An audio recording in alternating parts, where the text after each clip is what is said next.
When one door closes, another one opens. Welcome to the True North Lifestyle Podcast. Hello. I'm Joe, and we're sitting here today with old guide Mike. Morning, everybody. Rick Labby. good morning. And today our guest is Cody Paradise. Hello.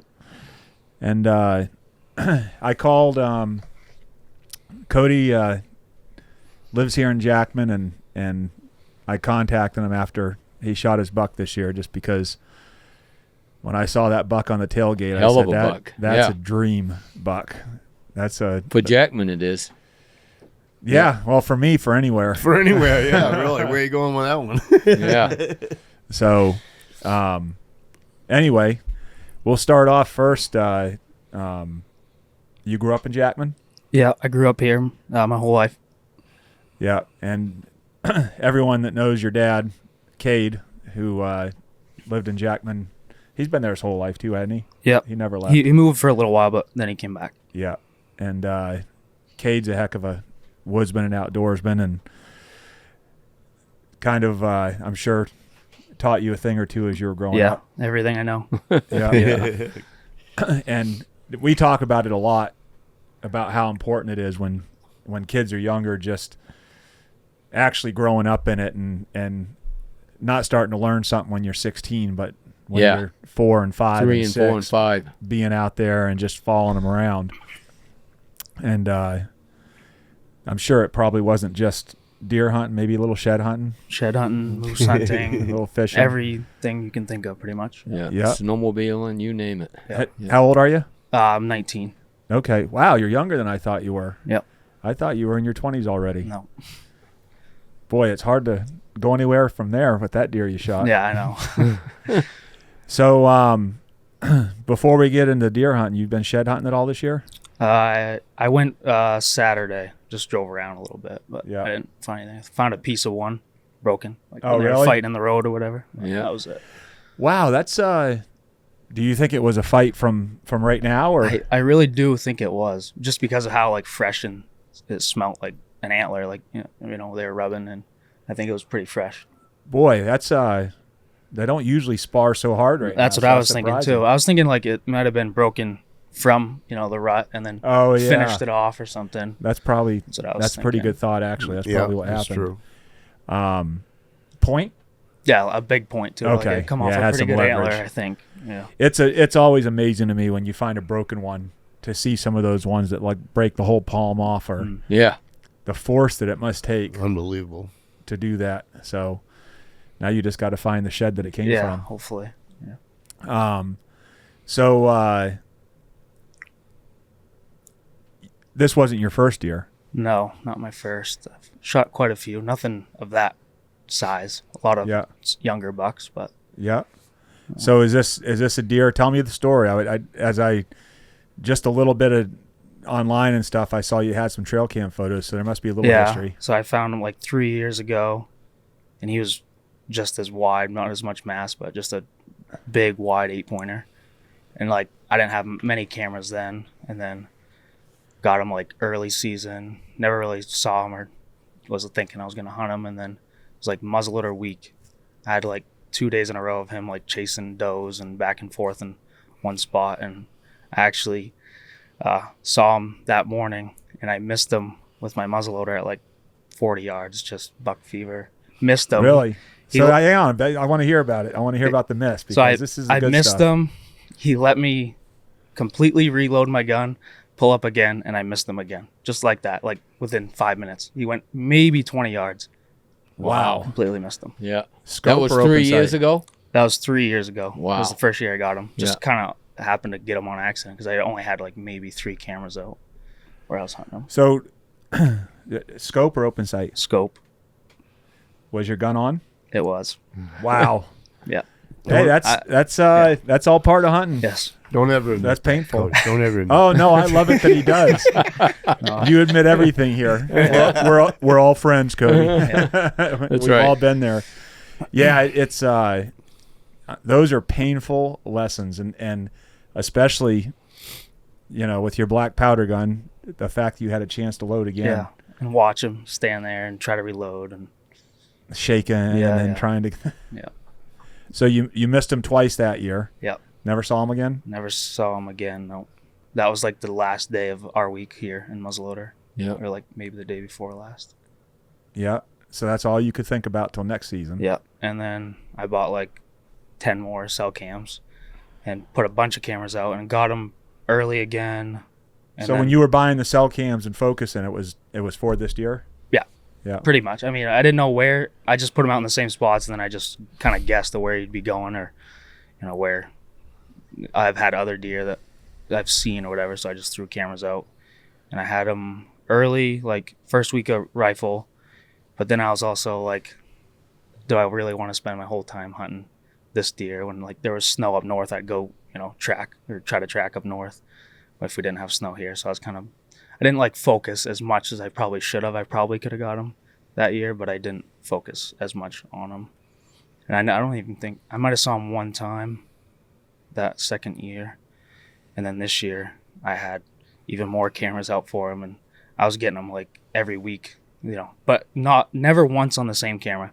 Huh. I get them here and here and here and here and here everywhere. Just That just goes to show how Chasing. nomadic a big woods buck is. They're not locked in. yeah. Just never on the same camera. Every time was different, Yeah. whichever, like I'd get him going one way and I was like, all right, well, I'm going to get him on this camera. And then he'd be, coming from the complete wrong direction what I was thinking. And I was like, I don't know. I was pretty, at the end of it, I was like, I don't think I can keep like Hard to hunting. keep tabs on. Yeah, him. it's like I didn't know what he was going to do, so it was hard to hunt him. Yeah. One of the biggest moose that I ever had on camera that we were after up in Zone 4 one time was just like that. I had cameras miles apart and he would be one time on every single camera. Mm-hmm. Like he was making the rounds. Yep. But so Cody used that word focused. And there you go. There's his 19-year-old kid. And he was focused to kill that one buck. I picked up And on that- that too. That's That right. word, And yeah. you don't hear that from young guys like Cody. And I mean, as you get older and you want to kill a certain buck, that's what you do. Exactly. You live 100%. You live that son of a bitch until you kill him. Yeah. And you hear that coming from because I know Cody. So I mean, this is a guy. He's 19, but he's 30 when it comes to killing deer. Right. So yeah. So thanks for pointing that out. Yeah, so like People need to hear that. something else I'd say, like coming from like I'd go hunt with my dad a lot, and he taught me whatever. He's always like, after I shot a couple bucks, he's like, well, you should hold out. He's like trying not to get me to shoot a spike horn or crotch horn. I'm like, yeah, I know. When you're young, you want to pull the Yeah, trigger. you wanna pull the I mean, when trigger, you're old, you yeah. want to pull the trigger. It's fun. But then, as like last year, I was like, Right, I right. focused a little more on that deer, like I said, and I hunted him when I had him on camera, just in the same area. And I had passed up like deer I would have shot, nothing huge, like a basket 6, which I would have been totally happy with, like any other time. But that deer was like making me think, all right, well, I have a chance if I just hold out, especially early. And then this year, same thing. I passed up some deer that I would never have passed, yeah, in the beginning. that's what it takes. There for you sure. go. So, Yep, that's right. so Awesome. what week was it that you? I think it was right around Thanksgiving. It was like the 22nd, maybe, somewhere around then. There's those days we were talking about. Yeah, on the last podcast. Yeah. Yep. Yep. So, bring us to the day. The day, I had Drum roll. I had Drum my roll, boss Cody. with me and another buddy. We were just kind of. Where do you work? Well, now I work in Richmond, Maine. Okay. But I have been living in Sydney. Okay. So he come up with me and my other friend from Bingham. We had just kind of not really looking for him, but kind of looking for him, looking for his track. His track actually wasn't that big as you would, like, I don't know, as I pictured it. He had it was like noticeably different, but not, it was just Not nothing, huge. Yeah, nothing crazy. I don't Yeah. know. But it stood out from. It's definitely stood out more than any deer that was around there. And so we kind of just went out looking, or I did at least, looking for that track. But it was like 3-day-old snow. There's like a little dusting in it, but it was hard to really tell like what was yesterday or the day before. you could tell if it was super fresh, but there was nothing moving that morning till like I'd say 9. I had seen I think one doe and nothing crazy there, and then I got on a buck that had just kind of been cruising and bumping does out of their beds, and it looked the freshest, so I took that. But it wasn't him, but I was like, well, I'm gonna take it because I can't find anything else. So took that.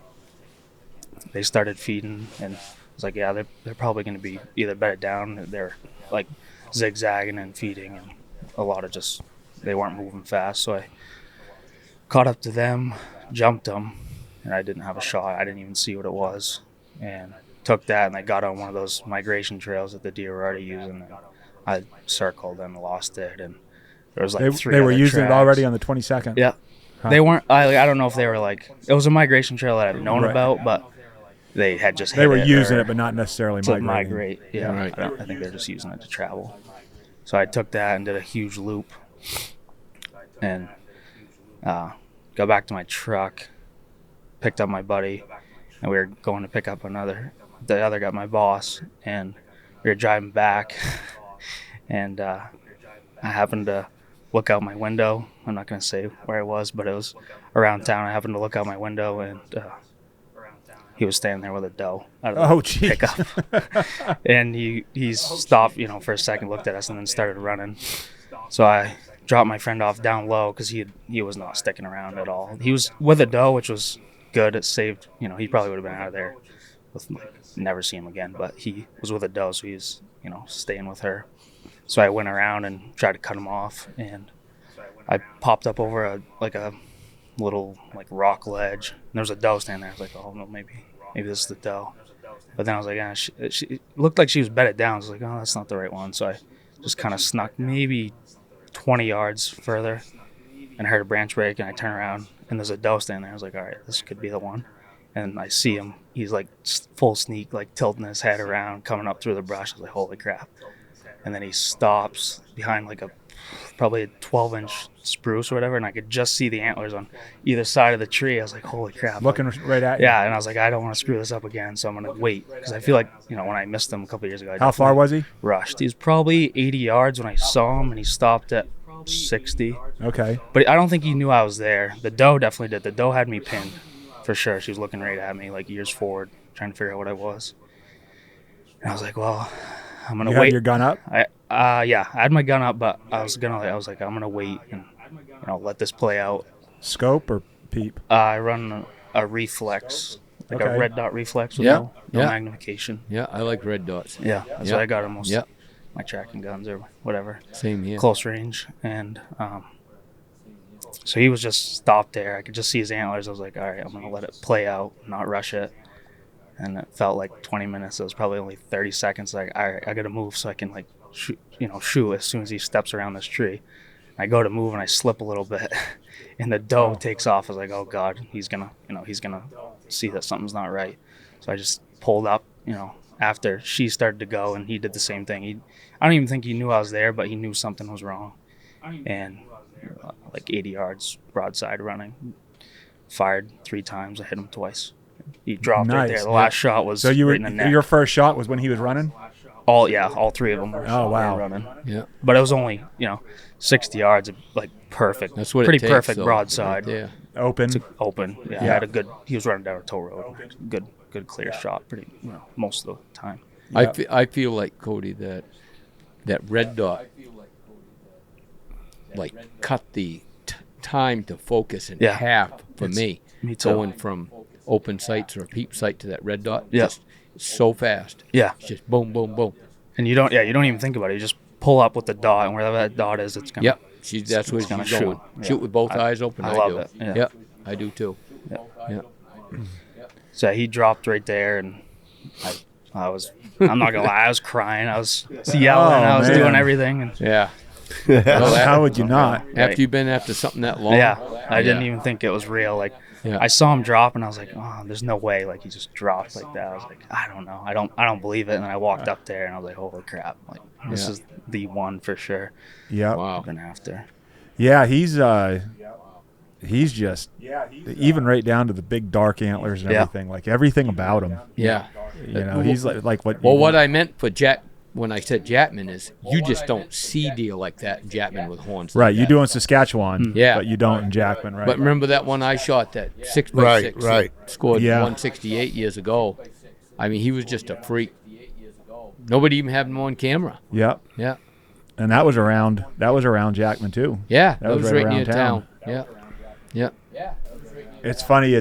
I thought of it when I saw it. Like everyone has an idea in their mind what they're like, a dream buck, you know, Yeah. like a buck that you want to see cruising through the spruce. The fact he was on the other side of a spruce is kind of funny to me too, Yeah. because the vision I always have is not out in the hardwoods or whatever, you know, like where you really want to see that big buck. It's always down in the spruce trees or a cedar bog when, in the softwood or something. It's always one of those dark areas like that. And Yeah, usually you're shooting at them running through a whole bunch of crap, right?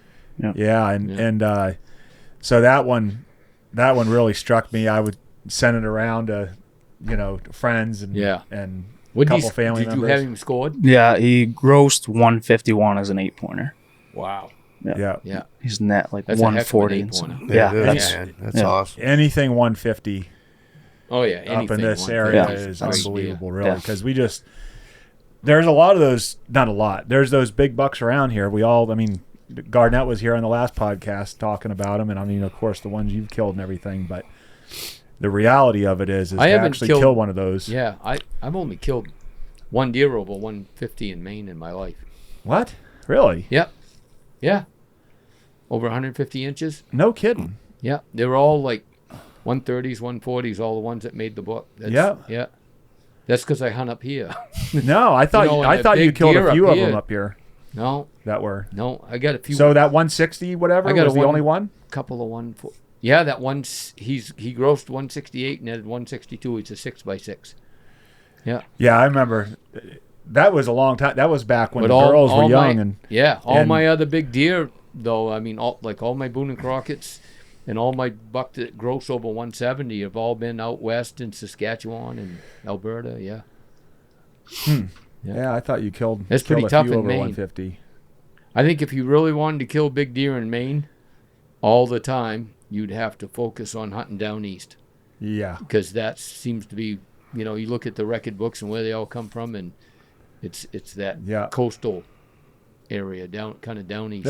There's some pretty big ones around central Maine too. yeah. Some They're farm killing bucks big down ones there. like everywhere. Belfast and all that particular area. They're killing some monster bucks up in that country. So, something I wanted to touch base on last podcast, and we didn't, so we'll do it now, is look at the number of deer that weighed like 180s, 190s shot in Jackman this year. There was very few 200-pound bucks. Very few, yeah. Yeah, and Jackman, the end of rifle season, I was talking to him at Bishop's, and there was 305 deer. I don't know what it ended up with muzzleloader now, total tagged. That's a record, all-time record. Right, it is, yeah. And we had the biggest deer killed all year was 216, which is crazy. Right. That used to be an average buck back in the 90s, early 2000s. Mm-hmm. A lot of, and like you said,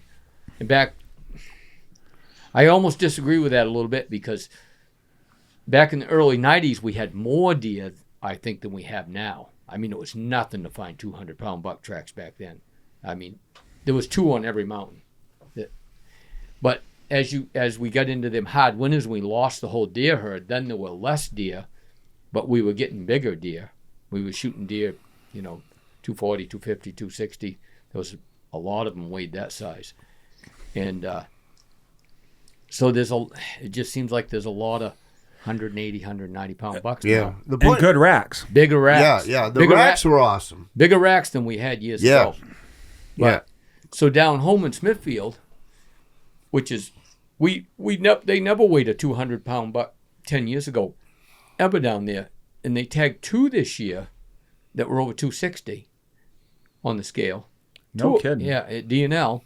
And I bet over a dozen that were over 215, 220. A dozen. Yeah. So they're shooting more big deer down home than they are here now, which is kind of crazy. You don't it's think not- it has yeah. anything to do with the numbers, though? That there's more got- deer, so people aren't as patient. Right, but You we know, got way like- more deer down home than Yeah. Oh, I Yeah. think there's still like, I found $3 that I'm gonna go after next year, and I kind of do like, I don't use trail cameras up here. I never have. I kind of do my scouting while I'm hunting, and I'll locate 2 or 3 giants, and I usually kill one, and then those other 2 or 3 are on my brain for next year, and then I'll start looking for them, and and as soon as it gets snow, that's kind of the deer I go after. And then I might find another one, right? So yeah, this big deer here. I am curious as to the reason. I mean, a lot of people are just going to say we just don't have the number of big reason. bucks, and why aren't they getting that big? I don't think it's the age. I think we've got and there's plenty of the feed. age. Right. We got the age. Are the genetics an issue? Are we losing those giant deer genetics from years ago, but we have good rack genetics? I don't know. We've had easier winners for 8 or 10 years now. Way easier than they were. So is it because they don't have to get as big now? Because back when they had tough winters, the deer were just genetically had to grow and to survive the winter. I remember Matt Vinan said to me once, and I never forgot it. It always made sense. And one of the old guys in town told him this, and he repeated it to me. And it might even have been Feeney that told him this. But he says you always get those deer that almost weigh 300 after the hardest winters, and it almost wipes them out, right? And they know they got to survive because they almost died that winter. So they get really, really hard winter and a long winter. So then they just put the weight on the next year because they figure they're going to have to encounter the same thing again. So they just put the weight on and feed. So after a hard winter, you always shoot those biggest bucks the next following fall. And I agree with that 100%. We haven't had one of those winters, right, in years. No, we haven't had a bad winter in a long time. Yeah. Right.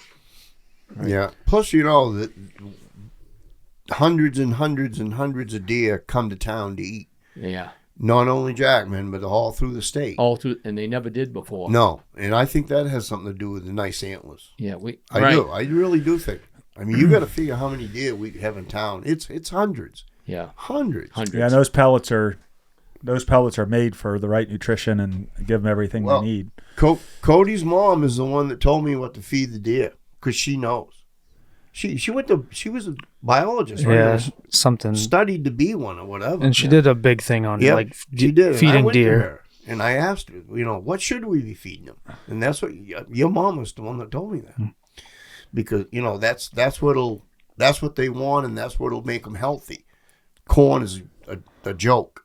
Right. Corn is not good. Corn's not good for them, right? If you folks are feeding them corn, stop. Yeah, it's a joke. That'll actually kill them. It does nothing for them either. Yeah. It does nothing for them. It's in and out. It's like a bear eating mountain ash. So you know what's funny though? So Iowa, which I've hunted Iowa 26 years now, and I love Iowa. I used to go every single year, but when it gets cold in Iowa, Iowa is 2 crops, bean and corns. The whole state, it's bean and corns. And every year they alternate these fields. They swap bean to corns. When it gets cold, all those deer are in the corn. Every single time. When it's cold, like if it goes down to 0, they're going to corn. Is it just because they're? I mean, I know it's all carb, but is it just because they're? I don't know accustomed to it, because I know a lot of it has to do with they're just not up here. Well, it's funny their though. Their digestive system isn't used to eating it. So right. Yeah, maybe so. And I mean, they got big deer in Iowa, and giant horns, and I think there's more minerals in the soil. But it's funny. It always struck me as when it got really cold, they went to the corn. It was always when it got cold, you want to hunt corn in Iowa, and don't even bother with the beans because they're not going to come to the beans. And then you hear them say, don't feed them corn. Yeah. So. And but that might be a geographical thing, like Joe Cunningham. I'm not a deer biologist. Yeah. No, all I know is I was told and read how bad it was for them, and that it doesn't work for them up here. You don't want to feed them. They got to have the right feed if you are going to feed them, or you do like Wayne Seaveny does and go out and cut cedar boughs down. Yeah. And I do that late that's in the a year. job though. Yeah. Is he feeding them this year? Yeah. Oh yeah. So every single day, he's got to be out getting even if cedar. Even if you feed deer though, they still on their own will eat a certain percentage of fur and cedar, whatever they can reach. Right. Yeah. Right. Well, I'll give you an example of it. Yeah. And Cody will justify this with me. When we had those 50-degree days and the snow disappeared, the deer don't come to your house. They're done. Yeah, because they can get at the regular stuff in the woods, huh, Right. Cody? Yep. Yeah. That's what they can. They won't even. There hasn't been. I had 26 deer in my driveway like 5-6 days ago. Then we had that goofy weather and everything. It Got warm. rained, and Yeah. I haven't had 3 deer in my driveway since. Yeah. Huh? They went back to their normal They went browse. back to the normal browse. They aren't even gonna. They aren't even gonna come in. You don't see them crossing the road. You don't see them staying in people's driveways eating, crab cherries or whatever. Right. Nope. They're gonna go to the natural stuff because they can get to it now. Right. But now if we're gonna get 8 inches of snow or whatever tonight, then starting tomorrow. It's always 24 hours. It's like I was telling people go, Jesus Christ, I wish it would snow. I want to hunt in the snow. And then it snows, and then they go out the next day, and I never saw a track. I go, well, wait till 24 hours, and there'll be more tracks than you ever can count. Yeah. But you know what I mean? Yeah. But that's kind of what we're going through right now. They're back in the woods eating the crap. Right. So I just want to back up real quick before we get off it because I'm still on Cody's deer as far as we didn't finish the story. Oh, I'm sorry, Cody. No, it's all right. That's what we do. We just jump around, Cody, but it's all right. It's what we do. But He picked up. I gotta believe Stretches it out. I mean, aside from walking up on a deer like that, tell me about after because you were making some phone calls, I'm sure, and who came out and everything. Both my parents, my father was gone hunting, or he's up north, picking up cameras or whatever. And then my mom and stepfather were down hunting. They spend the whole month hunting. So nobody was around other than my grandmother. So I loaded it with, my friends and loaded in the truck and just kind of looked at it for like an hour right there. And then drove to my grandmother's and showed her because she had known about the deer and, was always asking me about it. So I showed her first and then started driving around town. Happy. Yeah. Then I went, tagged it, but I didn't really tell anyone else for a while, other than like Bishops had posted, the picture of it. Well, you showed on your there. girlfriend. Yeah. Yeah, I got a story about that. Yeah. I'll tell you after. Yeah. And then, so I brought it to, my grandfather's garage just sort of hang it, and then, after that, when my dad got back to town and Pete Hoy and everyone that I knew wanted to come check it out, congratulate me. Yeah, that's great. Nice. Yeah, we were in the restaurant, that morning around lunchtime.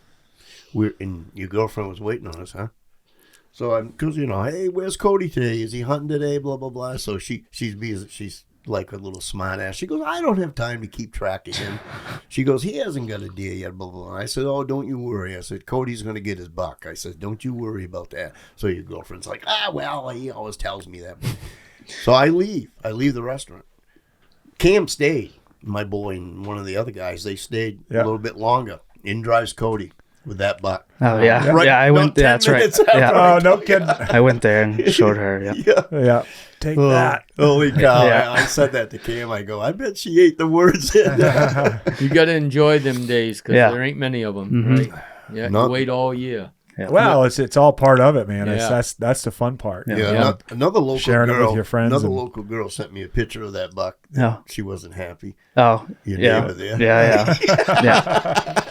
Yeah. Anyone that knew that thing existed probably wasn't happy if they were hunting. There's a couple people that knew about it. Yeah. Yeah. But Hey, that's the way it goes. So Yeah. the best part is I don't even have to ask if you're mounting it. I mean, your mom's the taxidermist. That's a major bonus. Yeah. I just don't know what to pick. There's so many different things, and but I've been trying to figure out what I want for a form. Yeah. But.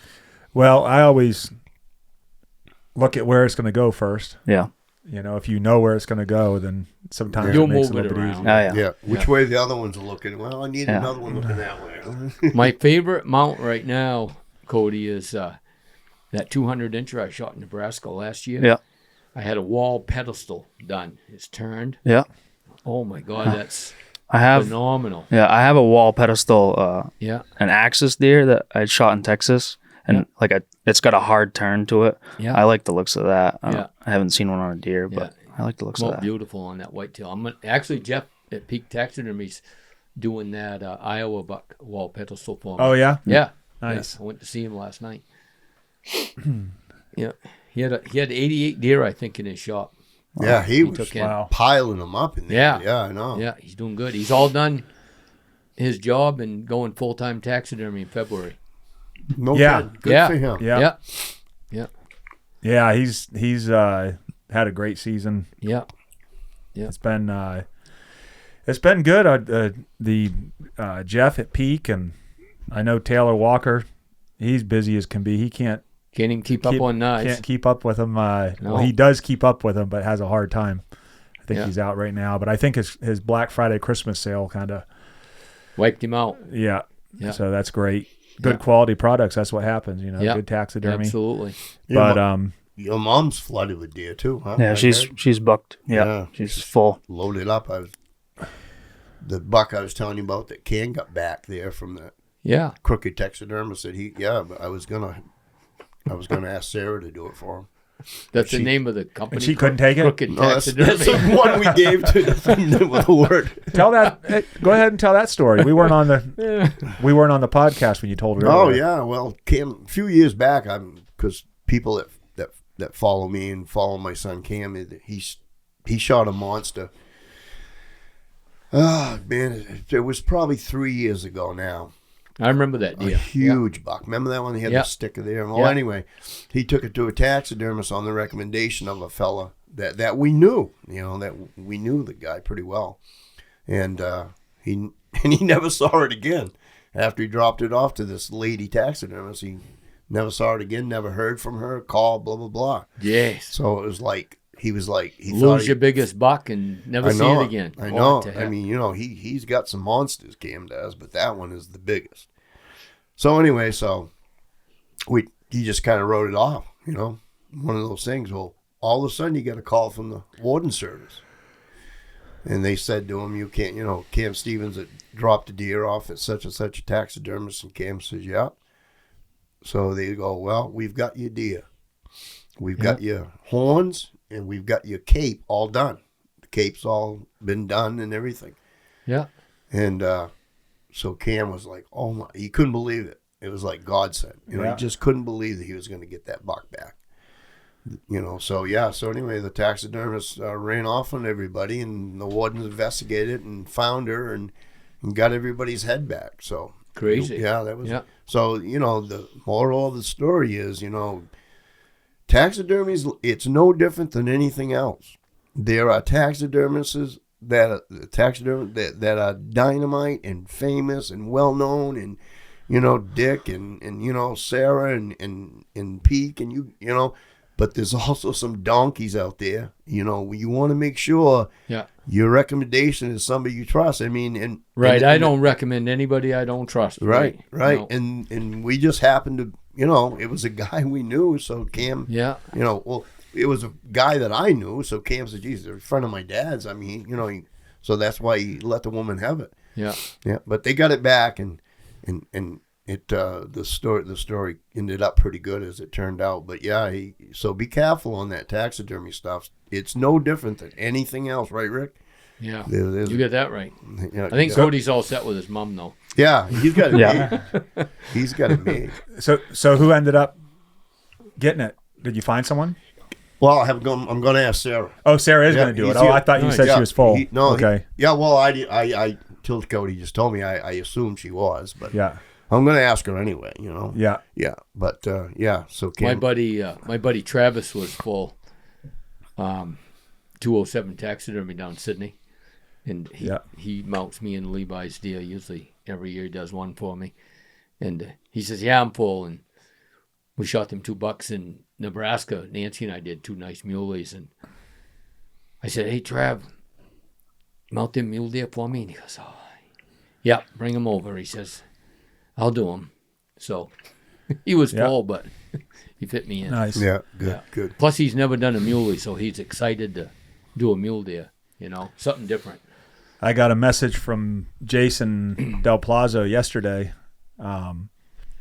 he got a call from his taxidermist, and he said he couldn't believe it. They already tanned that full mount cape. He said he usually waits 12 months for a life size like that, and they already got it done for him.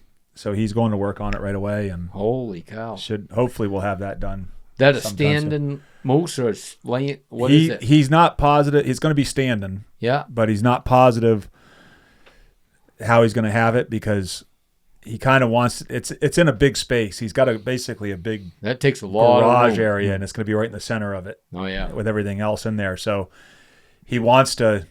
He's thinking he's going to have it standing up and like upright with his ears forward or something like that, just so it shows the full size. But yeah, he thought about having it raking a tree or something, but I think he's just going to do it. Yeah, standing upright with its head up. That's a heck of a mount. What does a full bull moose, Alaskan bull moose, cost to mount? I bet it's $10,000. Is it? You think? I bet. I bet it's. I was kind of curious. I have no clue, but I would guess it's more. You would? I would guess. It's a lot more. Yeah. Is it really? Oh yeah. Wow. For a full mount. Yeah. How much, Cody? Like over 50, I think. No, well, maybe some people. Some people, but yeah, at that's least. not. Oh, okay. For a full body. Yeah, I mean a deer is typically around 3 to 4, and a moose. And I'm sure that it varies by every taxidermist. Yeah. But I would think. I know a grizzly's pure guess is do a like, full mount grizzly's like $10,000. Yeah. Yeah. I would guess on something like that. It's got to be a big grizzly, Cody 8 to 14 or something like at least. I don't know. I wouldn't even know where to. I know it's a job for them. You know, it's a big, huge job. Yeah. Boy, there's some patient job. people. Those taxidermists. And I also would guess that do it it. depends on the taxidermist too. Yeah. On how bad they want to do it. Yeah, that's what I was going off. If they don't want to do it, they put the price really high. Right. Yeah. Oh, so you go somewhere else. If you have to, I guess. But it's not cheap. I'll say that. But I know Jason.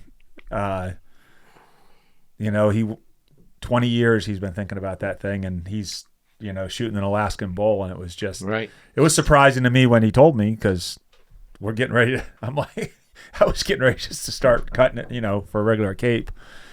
Yeah, I think I want to do a full body mount, and he had mentioned it before. I thought he was joking, but he was serious. So we got to work. That's a way different job, skinning. Oh yeah. Yeah. It was a good thing we had the whole day. I was going to say that's got to be a job to skin out for. Yeah, holy cow! I 1 year in Saskatchewan, I think it was '99. I shot a buck in my heaviest Saskatchewan buck weighed 304, and I got his head mounted in the house right now. But we got back, and I said I'm going to have a full mount done with that, and I don't know why I didn't, because he was a giant deer, and I was going to have him done actually laying down, like in his bed, and put him right in the corner. I thought that would be really cool. And it took like triple the work to skin that deer because you had to come up the back sides, cut all the joints with the hooves and leave them attached to the hide. So everything had to still be all attached, and that was the tough part. So it's laying there. It was laying on its right side, and I really had to think about and look at it how we wanted to peel it off so that we could do that. So I started with the back leg. Just like you said, up the back. I didn't have anything good to cut the legs for the hooves, so I had to use my hatchet and chop them. So when I got done chopping, we had these sharp bone spears, from the. I bet that hide weighed 300 pounds. It was about that. Yeah. It was ridiculous. Yeah. The toughest thing I've ever drug out of the woods. It took 2 of us. And we talked about it on that podcast, but it took 2 of us to drag it out, and it was about killed us. But anyway, so I did the back leg. And then we went I went straight up the backbone. So basically peeled that. No, I didn't go up usually you go up the legs and up the belly. Yeah, up the belly. And then we peeled it all the way up. And no, we went up the back. You and did? we left the belly hole. Oh, yeah. Yeah, because my first cut was up the back. Because like that buck we did, No. we did it we tubed him like a sock. We just kept rolling right from the rear to the front. No, the belly's what I left. I went right up the back with the first cut, then the leg, and brought it down, and that was the hard part, is on the front shoulder. You know, he's cut up to the back of the neck, Right. but then you got to pull that shoulder down far enough, To get it all to come out. to get the leg off. So, and I didn't want to split it all the way up the leg, so I just came. Anyway, it was a chore. How many float plane trips in that little cub did it take to get that moose out?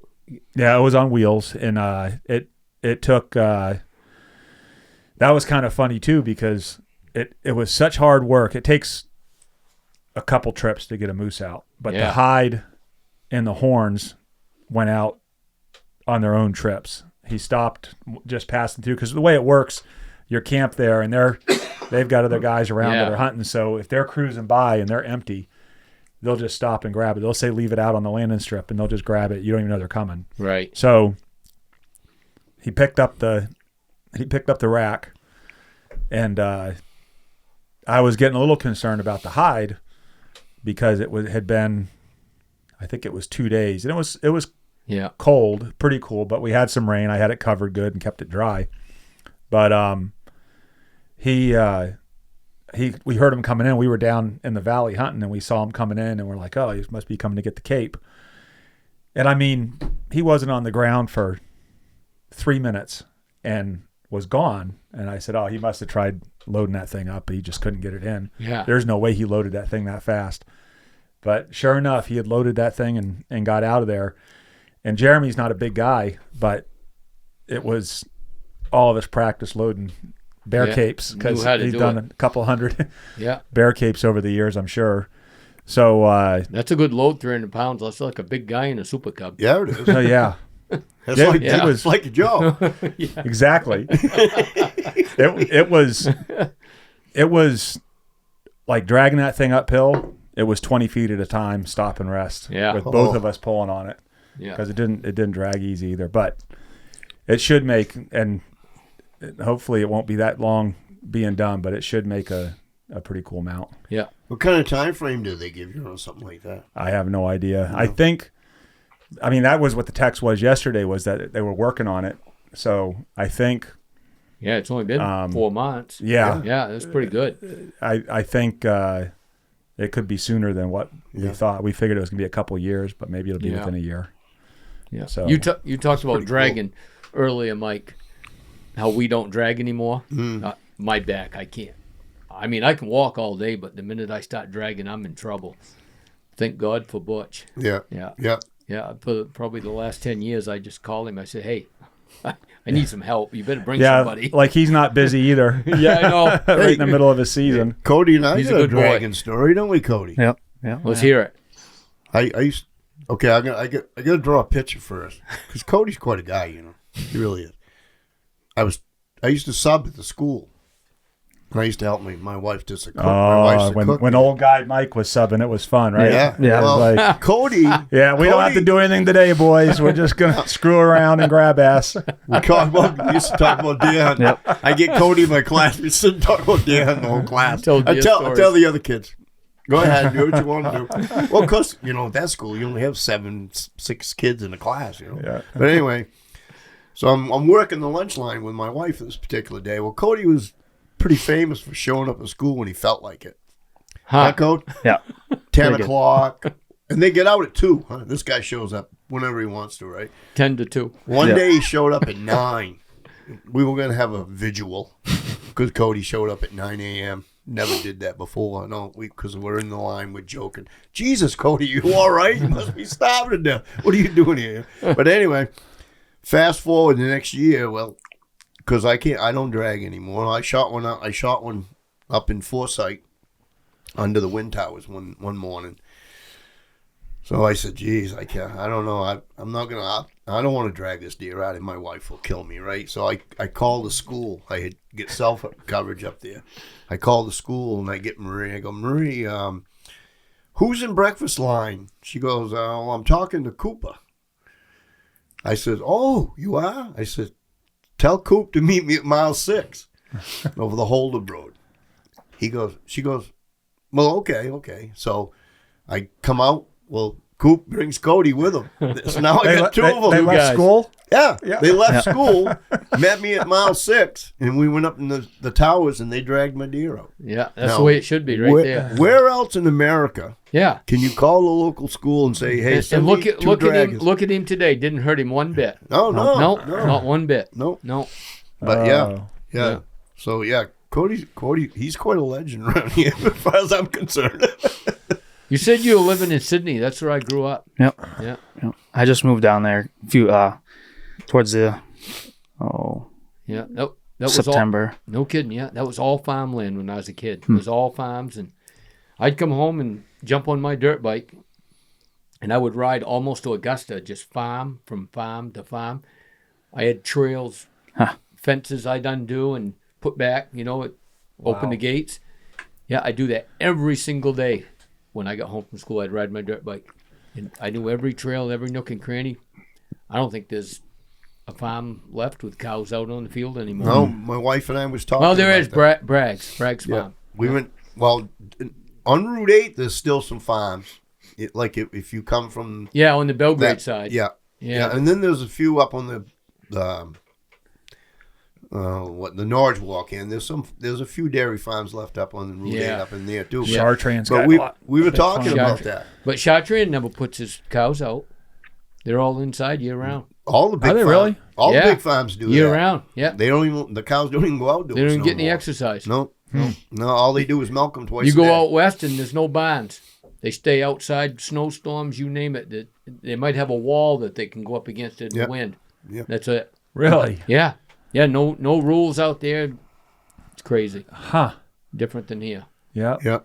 But it's insane on considering because I remember when I was really really young, there was farms everywhere. Everywhere. I don't care what town Yeah. you came from. Both my uncles had farms in Yep. Sydney. That Yeah. was the work when you was a kid. You worked on a farm. Yeah. Because there was plenty of work. Went you over know? and baled hay when they Milk needed you. I can remember milking by hand because so a lot of the guys didn't have 2,000 head. Right. Now, if you ain't got 2,000 head, you ain't making no money. You ain't got to survive. No, Yeah. there ain't no such thing as 100 cows or 50 cows no more because you there's no money there. But it used to be like, and I can remember we'd squirt the milk at each other, But yeah, and you'd shovel shit until you were blue in the face, man. That's where he learned all that. Yeah. What, squeezing teats? Teats. So we don't say tits here. No, we don't say that. Oh my God. Yep.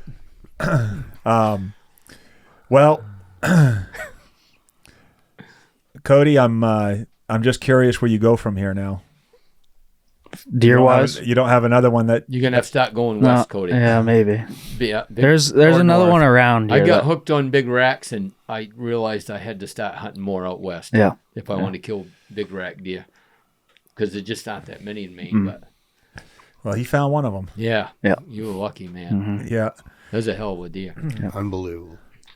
So anyway, it's like we talked about before. It's now I think this is our last deer hunting episode. We're on to other stuff now. All the other adventures that we get to enjoy up here. Yeah. I always say shed season, but shed season doesn't usually get talked about until after shed season for some Yeah. reason. Right. Yeah. And That's so we coming. I know the guys got a lot of fishing stuff they're working on, and we're going to be doing some snowmobile content. I know Bad Lee, even though you might think he's disappeared and he's gone for good, he will be back. He'll be back. Back on yeah. the next one. Yeah. What happens is we record sometimes 2 in a day, and so I know work always comes first with everyone, so Lee couldn't get away and couldn't make these days That'll happen. be me and next summer. 'cause we I'll love be- having old I'll guy be Mike working. here. Yeah. Yeah. I get to So- come in when Lib has to work, so pretty good deal. Keep You're Yeah, pretty right. good filling, Keep Mike. working, Lib. Yeah. Pretty Yeah. good filling. But anyway, Cody, I appreciate you coming and telling your story. Are we I out know. of time already? Yeah, Are you kidding me? yeah. We got some stories to tell here. Well, we're here. I know it's deer season, and we didn't even talk about my Nebraska hunt or my Iowa hunt. I want to hear about hey, not to interrupt. I got time. No. Both horns fell off. Both horns Has, fell off. has that ever happened to you before? Never. Oh, No, now we're I- going to hear all the people tell Rick that they're not horns, they're antlers. Can you believe the people that waste their time? No. You know what? You know what? It drives people so I'm going to crazy. tell everybody something right now. From the time I was 2 years old, my grandfather called them horns. My uncles called them horns, right? Nobody gave them crap back in those days. And I grew up calling them horns, deer horns, right? So to be politically correct, they're antlers, okay? Deer antlers. But do you know how many guys I know that call them deer horns? Yeah. Yeah, everybody. It's just an easier, So quicker way. Just, It's, get used to it. Yeah. Just get used to me calling them horns because I'm not going to change. People, There you go. Right. people So- don't hesitate saying moose horns. No, do they They don't. never hesitate. Moose Nope. horns. They never say moose antlers. No, never. Well, geez, you just told me that it's a deer antler. What Yeah. do you think it is? It's Right, a moose right. antler. You know. So anyway, I spotted that buck at a mile the night before, and I got a long range muzzleloader arrowhead, and it's got a 20 power Night Force scope on it. And what I'll do is a lot of times if I'll see something with my binos that I really can't get good definition on, I'll just use that rifle scope, crank it to 20 power, and use my parallax and zoom it in. So I see that buck with binos. He was over a mile because my rangefinder goes to 1,500 yards, and it was way beyond what I could range. And so I cranked her up to 20, and I could see him out there walking around. I said, yeah, he's got a pretty good frame. I said, I could probably shoot that deer tomorrow morning because I watched, there was a small block of woods, and that's what those bucks out west love to do. They love to bed somewhere where they feel secure, 360 degrees, where a little small block of woods or something, and they can lay in there and just see all the way around them. And it's always kind of on a hill or something, unless sometimes they'll get into a big block of woods and there'll be a bedding area in there, and then they're still on a hill, right? Where they can see with the wind at their backs, they can smell anything coming from behind them. So I said, he was headed to a bean field. And I said, he's going to feed there all night. And I watched, there was 15, 20 deer there moving, all headed that direction. I said, he's going to feed there all night. And I said, he's going to be back in that block of woods at daylight. So I took my Onyx, and this is where Onyx, I use it all the time like this. I took my Onyx and I looked at it, and a mile away I could see that little block of woods. And I zoomed in on it, and I looked at it, and there was a power line I was sitting on, and the power line went forever. And I said, well, there was a little point in the ditch right there, and I said, when I get over there, if that looks good, I said, I'm going to sit right on that point. And I said, depends on the wind in the morning. I said, if not, I could see grass all around with a little bit of brush around every telephone pole, enough to hide your body, right, to get it, tuck in there, and put your back right against the pole. So I marked that point on Onyx. I drove there. I had to take a completely different dirt road in the morning because everything's dirt roads out in Iowa. It's like these sections all in these square blocks. And some of them you can't get there because the bridges are out. So you got to go way to hell around 8 or 10 miles to get a mile away. So I drove to that dirt road, marked my parking spot, put my driving directions in because I didn't want to be late and be walking in there when it was getting daylight because all those does and stuff would be filtering back. Once you're busted, that's it. You ain't going to kill that buck. So I got there an hour before daylight. I walked right in the pitch dark to that Onyx point, and which was that telephone pole. I walked by the first one. I looked it over, and I could see, enough twilight. And the wind was wrong for me. It was blowing to where that deer would be coming, and I said, I got to get downwind more where he can't smell me. So I ended up going to that telephone pole, sat down. Well, it got daylight out, and there was literally, 15 or 20 deer around me within 300, 400 yard area. They were just coming back, filtering out of them fields. And there was ditches and brush and, everywhere. So I couldn't move. And I looked, and I see that buck, and he's 660 yards away behind 9 does going into that block of woods where I saw him come out the night before. And I thought, shit, I'm not going to get a shot at him. That was out of range for my muzzleloader. And so I said, damn. So I'm kind of kicking my butt. And I said, well, we'll see what else shows up. We'll wait till everything calms down, and maybe I'll go back to the truck in a couple hours and I'll go back over into that other block and sit. I sat there about 30 minutes, and all of a sudden, does started popping out of that end of that piece of woods. They'd gone in on this end, and they just worked their way right through there, through that block, instead of coming down the field.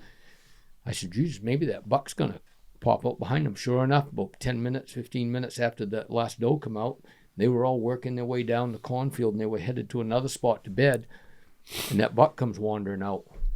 And I had to just move like this, real slow, because any quick movements, I had deer all around me, right?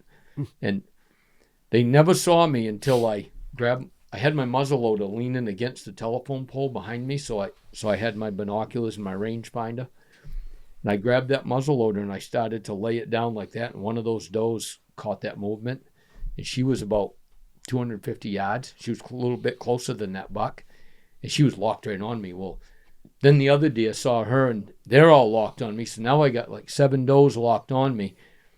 So I said, well, I just got to make it quick here, because you let them go too long like that, and one of them's going to stop blowing and stamping. That buck still got his head down, and he's kind of walking towards me down this hill. So I ranged him 293. I always range twice, because that way, if you hit a piece of grass or something else, if you range twice, you always get a correct range, right? Just make that a habit. So I ranged him twice, boom, boom. Come back like 291, 293 both times. So I just dialed it to 300, and I put it on my tripod there. I always carry a bipod with me with that long range gun, and I put it right on his front of his shoulder, coming right at me, and I let him have it. Boom! And I see him drop like a sack of potatoes, right? Just that 300 grain bullet. I shoot a 300 grain bullet in a muzzleloader, just like you knocked him down with a sledgehammer. And I couldn't see him no more, so I said, well, I got him. So I watched for a minute with the binoculars. The does just kind of stood around, took my phone out, and I videoed for a few minutes. And I said, yeah, he's laying right over there. And another doe walked down, looked at him. I couldn't see the deer, but I could tell she was looking at him. So finally I stood up and grabbed my muzzleloader, and I said, I'm not even going to reload. I said, he's dead, because I never even see anything move.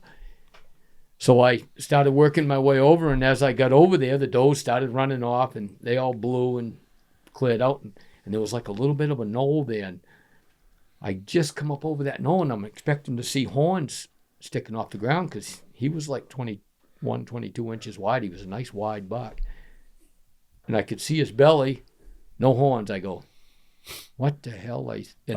I'm going in my head, I go, I think the horns are gone on that deer. So I'm thinking, what the hell? And stuff will go through your head like, did I kill a doe by accident or something, right? And then I got over to him, and I could see the size of his body, and then I see his red pedicles on one side of his head sticking up. I go, damn, he blew his horns right off, and both of them, he went down this way, and both horns were 6 feet behind him, laying like 3 feet apart. So the shock of the bullet and him hitting the ground, both horns just poof. Jeez, imagine if that was on film where you could have slow-moed it. I know. How cool that would look. Well, I'm glad he wasn't a Boone and Crockett, because you couldn't have scored him. Couldn't score him. Right. But now, had there been any bucks showing signs of dropping antlers Not a one. on that particular farm? No, not at all. Yeah. On all the farms. Unbelievable. They didn't even have one deer on camera with a horn missing. It's I don't. unreal. I mean, we always talk about like Yeah. what triggers them and if Yeah. it's early or not. Yeah. It definitely, like I know that Stephen Shan's got a moose antler the second or third week of deer season where it slipped and fell on the road and knocked it off. Huh. Which that normally wouldn't knock a moose antler off. I've seen them come off in deer season though. I've seen Oh them. yeah, they come off. Yeah. But they come off, but It's not normal. It seems more than usual this year. Huh. And then I've got a bull that I found one side last year, and I know he held it until at least mid-January, and this year it came off mid-December. Yeah. So it's definitely some Right. fact. Right. But I know the third environmental week. factor. The third week, I found oodles of spruce rubbed up. So you know how they. Mm-hmm. Yeah. I found a lot of them the third week because they stick out like a sore thumb, and in the woods you can see them forever. Right? Ever, yeah. But I kept saying to myself, I don't know if I ever saw this many the third week of deer that season. early. Yeah, it seemed early to me. I don't know what you guys think, Yeah. but I asked the guy out there I was talking to because I have that Iowa tag, and it's a late season. Like it's the last week of, you could possibly hunt out there with I think in muzzleloader. January, some of those deer, as far back as I can remember Clark talking about that. Yeah, because they have a doe season in Iowa. And I said, you guys must shoot a lot of bucks. And he goes, yeah, we do. Yeah. He says, we got to be careful. okay, Yeah, because they'll sure. drop their horns. Sure. And Yeah. then they got a doe season. Then. Yeah. So What's the latest you ever hunted there? I never hunted muzzleloader. Okay. The latest I ever hunted was second shotgun. Yeah. Yeah. That's the only season I've ever gone to is second shotgun. Yeah. When we used to go to Ontario. So you can so I've it's never the second bow-hunted shotgun Iowa. season, but you can use a muzzleloader. Yes. Okay. You can. So in Iowa now, you always could use a muzzleloader. A shotgun for a rifle was all you could use, or a muzzleloader. Well, they never had long-range muzzleloaders till the last 10 years, right? So nobody used a muzzleloader because a muzzleloader back then was a 100-yard gun, right? And you can and shotguns are 100 yards, and you got multiple Well, shots. then they built a 200-yard shotgun. That's what I shot my 191 incher with. It was a Savage 3-shot bolt. Yeah. And so that was so I bought one of those. Well, then they went to the bull barrel shotguns. Remember that 20 gauge, and the guys were using them in Illinois and all that stuff, shooting 200, 250 yards with a slug, and they had a rifled bull barrel in them. Well, that was the thing. So I bought one of them, and then as soon as they started coming out with long range muzzleloaders, like I don't know, eight years ago or whatever, right? And they started making guns that would shoot 300 to 500 yards. I said, I got to have one of those. So I bought one because I do a lot of muzzleloader hunting out west. And so that's to me, you got one shot, but you only need one shot. So now most of the western states have changed it to straight wall cartridge. So during second shotgun, you can use a straight wall cartridge gun, which is like a 450 Bushmaster, a 4570.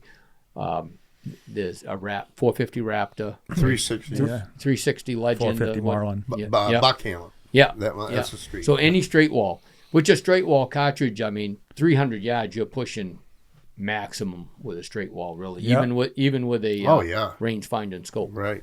So I think the muzzleloader nowadays, and the way muzzleloaders with smokeless powder, which some states you can't use smokeless powder, like Colorado, you have to use blackhorn. You can't use telescopics. You have to use open sights. So you got to check your rules everywhere you go. Yeah.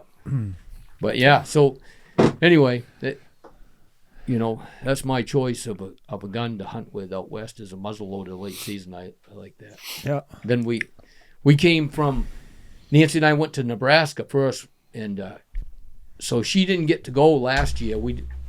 All the horns fell off. So you talk about horns falling off. Last year, the first week of December, all the mule deer bucks' horns fell off. And my buddy Jake called me and he says, I wouldn't even bother coming, Rick. And that was, those hunts were like $4,500 a piece. And so he was out. Most guys would have said, oh yeah, come on out, we'll hunt, and taking all your money. Right. So he's honest with me. He goes, there's no bucks. He goes, I ain't gonna lie to you. He goes, we haven't seen a buck with a horn. He goes, they've all dropped their horns. And they had a drought last year, and he thinks that was why, the stress. Okay, so he says you better come early this next year. So I wanted Nancy. She hadn't shot a buck in 2 years out there, so I said I'd really like to just focus on Nancy and make sure we would just get her a big muley. So that's what I did the first 2 days. I dragged in the first day. She still wants to kill me. I dragged her like 10 miles through the sand hills. She hadn't walked at all during deer season because she shot her buck with a bow this year, right? So I take her out there and I put 10 miles on her in one day, which is nothing for me. She was dragging pretty hard. I bet. So, yeah, she got back to my hotel that night and she says, she goes, you think we could find an easier one to go after tomorrow? Yeah. So, but as luck had it, we got in there the next morning, and Jake took us to a different spot, dropped us off, and we hiked into this spot. It was only, I don't know, mile in, and it was some farmland and shit. It's all, those sand hills are just rolling hills, and there's no cactus or sagebrush there. It's all just grass, rolling hills with grass and we call it buck brush, this black brush where those deer like to lay. And we come into this group of muleys, and with that big 5x5 she shot, and she made a nice shot on him, killed him with a muzzleloader. Yeah. Nice. Yeah. So then, That's awesome.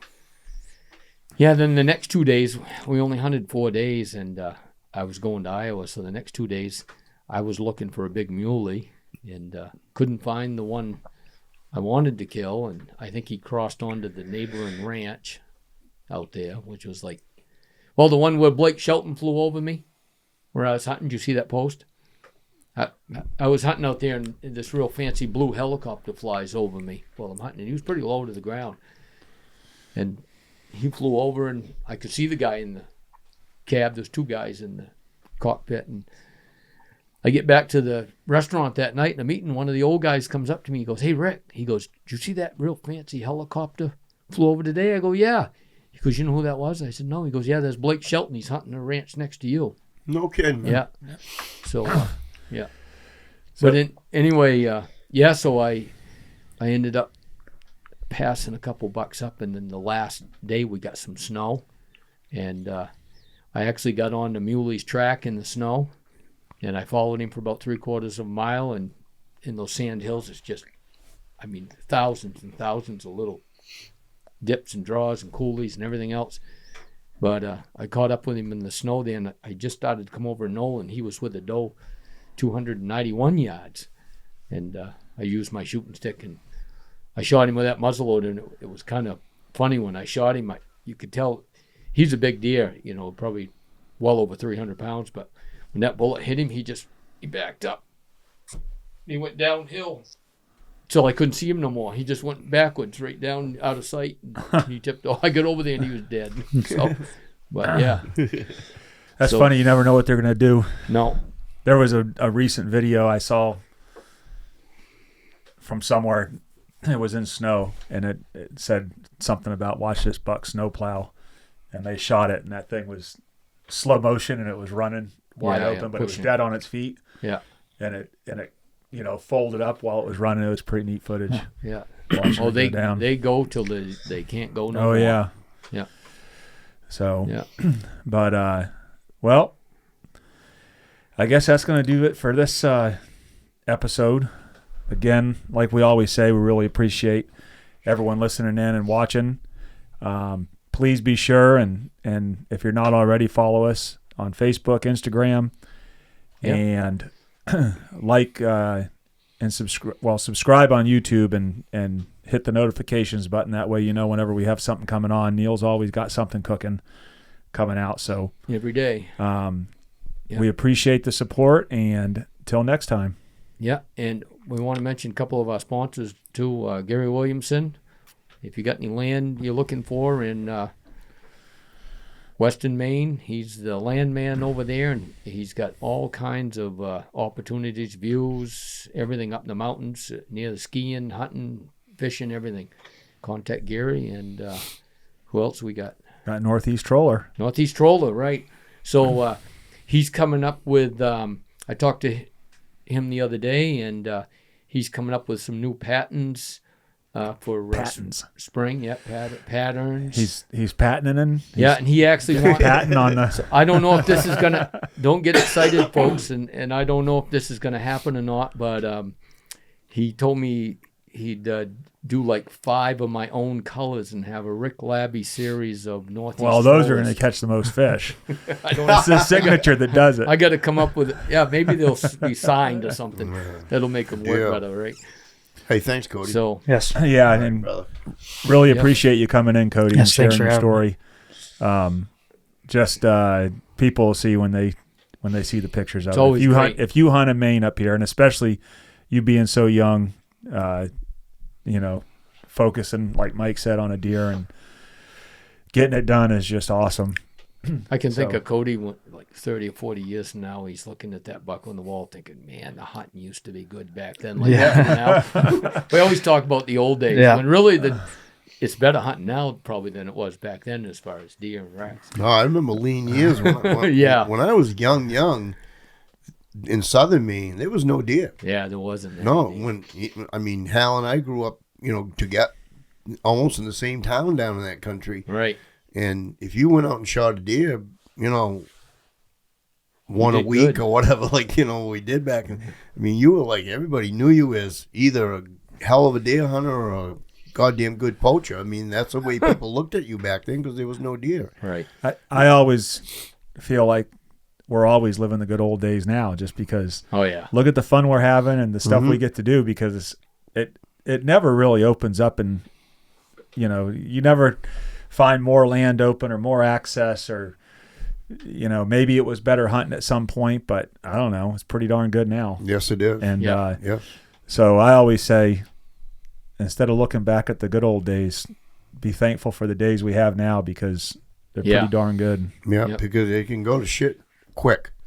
It only takes Mother Nature to piss her off one time, and there'll be 200 inches of snow. Yeah. Remember those 150 inches wasn't uncommon. No.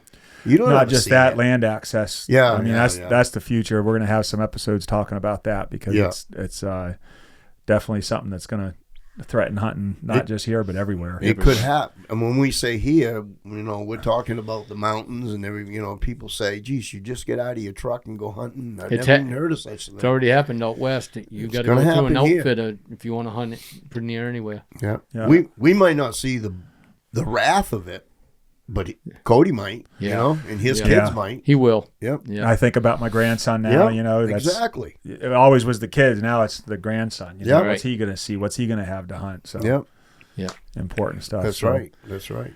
Got to keep plugging away, people. Don't give up. We No. all got to be a voice. We're in this together. It doesn't matter whether you sit in a tree or sit in a blind or track deer or whatever you do. We're all in it together. Yeah. We We got to stay together. We gotta fight it all together. Yeah. We're going to do a group hug now. Kumbaya, right, kumbaya. Nobody. Cody says I'm out. Yeah. What did I get myself into? Wait, I think I got my pink haired wig on too. We got to get you one of those hats What's that? with a hair on top. Oh yeah. Yeah. We get the one with the gray hair to match right in. What are you saying, Rick? Nothing. I ain't saying a thing. All right, guys. So till next time, shoot straight.